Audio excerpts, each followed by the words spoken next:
Sebanyak 22 orang pegawai dan staf DPRD Kabupaten Buleleng menjalani rapid test. Hal tersebut dilakukan setelah salah satu dari staf Gubernur Bali dinyatakan positif terpapar COVID-19.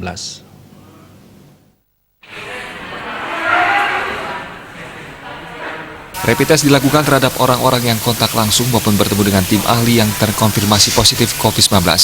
Tim ahli yang terkonfirmasi positif COVID-19 tersebut pada tanggal 8 Juni lalu sempat datang ke DPRD Buleleng untuk bertemu dengan Ketua DPRD Buleleng serta beberapa anggota DPRD lainnya, serta juga beberapa orang pegawai di kantor DPRD Buleleng. Ketua DPRD Buleleng Gede Supriyatna mengatakan DPRD Buleleng berinisiatif melakukan tes swab terhadap 10 orang yang kontak erat dengan tim ahli yang terkonfirmasi positif COVID-19 tersebut. Sementara rapid test antigen ditujukan kepada pegawai maupun anggota yang sempat kontak ringan dengan yang bersangkutan. Hal ini dilakukan untuk mengantisipasi lebih awal penyebaran virus COVID-19.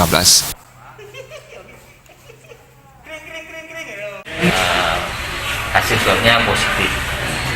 Oleh karena itu, karena yang bersangkutan pada hari Senin minggu lalu 8 Juni sempat melakukan aktivitas bertugas di kantor DPRD Buleleng dan juga kebetulan sempat ke ruangan saya ngobrol bersama beberapa pimpinan. Akhirnya kita untuk mengantisipasi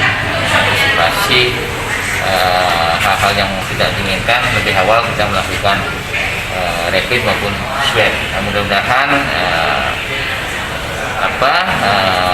hasil daripada rapid dan swab ini tidak ada masalah. Karena informasi terakhir juga bahwa yang bersangkutan setelah di tracing baik keluarga maupun di lingkungan kelompok ahli di Pemprov itu semuanya negatif. Bahkan orang-orang yang sempat bersentuhan kontak dengan yang bersangkutan melakukan kegiatan rapat di Pemprov itu semuanya.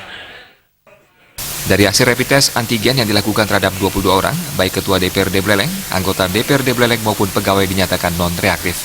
Komang Yuda, Bali TV.